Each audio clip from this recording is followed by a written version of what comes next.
Folks, what is up and welcome back to CCL Sports Cards and another quick hitter, or what I'm probably going to call the lack of a quick hitter, because the players who are quite popular that I'm going to profile in today's episodes have had absolutely dreadful starts to their 2023 campaign. But with that comes a silver lining, because when players scuffle and we like them, there may be an opportunity to pick up their cards even cheaper as the season goes on. So keep that tape rolling and let's get into it.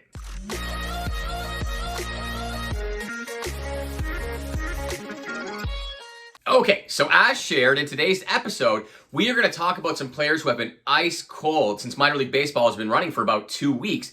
And we're sort of getting a good idea as to who's going to, have a good season and who may not just have it this year. But again, I do think there's a bit of a silver lining here, because when players scuffle and you really like them, you can get their cards a lot cheaper. We're going to start off today's ice cold list with none other than Blue Jay Orelvis Martinez, currently playing in AA for the New Hampshire Fisher Cats. Now, I have watched a lot of New Hampshire games this year because, Ricky Tiedemann plays there. There's Zach Britton. My guy Damiano Palmigiani is playing there. So there's a lot of guys I like to watch. So I've gotten a look at probably about half of Orelvis' at-bats. And to be perfectly honest, he looks lost.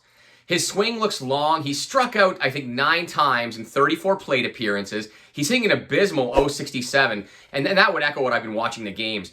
The one thing I can't seem to figure out with Orelvis, because he has had some success in AA last year, hitting about .210 without looking, he had like 30 home runs, is I'm not sure if he's working on not pulling the ball, because in a couple of his at-bats, he's driven the ball hard the other way, and he's been a dead pull hitter for a lot of his career. So if you're an Orelvis guy, maybe it's the time to look at picking up some of his cards, rather. His base autos in 2019 Bowman Chrome and PSA 10 can be had for under $100. This time last year, Orelvis Blues and PSA 10 were getting $3,000. Don't forget, this kid's only 21.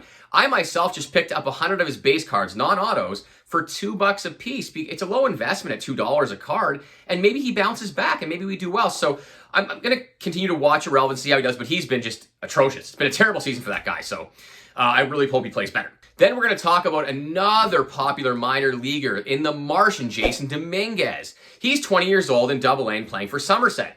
Now, Jasson Dominguez has had an equally bad start to his season. That's why he's on the cold list in our quick hitter episode. Jasson Dominguez has 12 Ks and 8 walks. So with the 8 walks, I get a sense and I've seen some of his bats playing for Somerset, I need to add that. He doesn't look like he's pressing at the plate, but he's hitting an abysmal .080 at the plate. Not good. And that's in 34 plate appearances. Now, keep in mind, if you do like Dominguez, his cards are beginning to slide.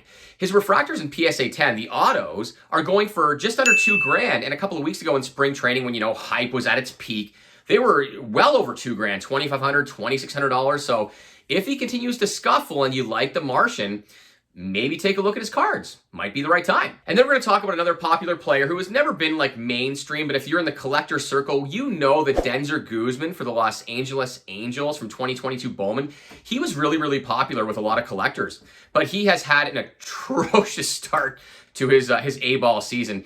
He's 19 years old. He's had 13 strikeouts. He's hitting 109. And his Bowman Chrome autos, the raw copies I'm talking about, are going for $9. The thing with Denzer Guzman, I think that you need to pay attention to when you're buying into these sort of international prospects who everyone's, hyped up about, and I've talked about with Christian Hernandez and these guys, is look to see if they've had any success playing professional baseball in North America. And Denzer really hasn't had any. So I'm not going to say go out and buy his cards. If you like him at $9, hey, as I like to say, there's not much air between $9 and $0. So keep that in mind. But he really has had no success to speak of in professional ball, so I don't know. He's kind of a no touch for me. We're going to wrap up this quick hitter episode, by talking about one of the top picks in the draft last year. In fact, I think he was number 1 or number 2. Drew Jones of the Arizona Diamondbacks. He's going to be releasing any moment now in 2023 Bowman, his autos, that is, and he is having a terrible start to his career. He is hitting 129 in 31 at-bats.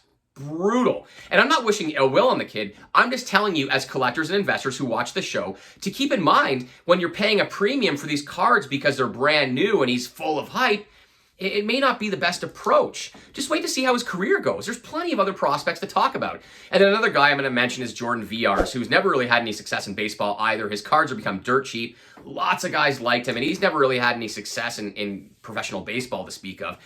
And he's hitting under 100, and his cards, again, are dirt cheap. Folks, that's it for this quick hitter and the cold list this week. Remember, if you haven't subscribed, subscribe to the show. Make sure you know when episodes like this drop. And the reason being, I love minor league baseball, and I love to tell you what's happening and keeping you up on current events. Appreciate y'all for watching, folks. Have an amazing week.